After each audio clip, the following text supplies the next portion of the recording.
Okay, so I have a pie graph, and I'm told that there are 19 business majors.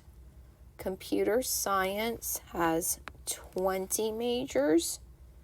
Science is 10. English is 23. There's another line here. Sorry, it's hard to read. History is next. That's 6. And then 12 for social science. And I want the percentage of students who are computer science. So I want these people. So I need to first know the total number of students.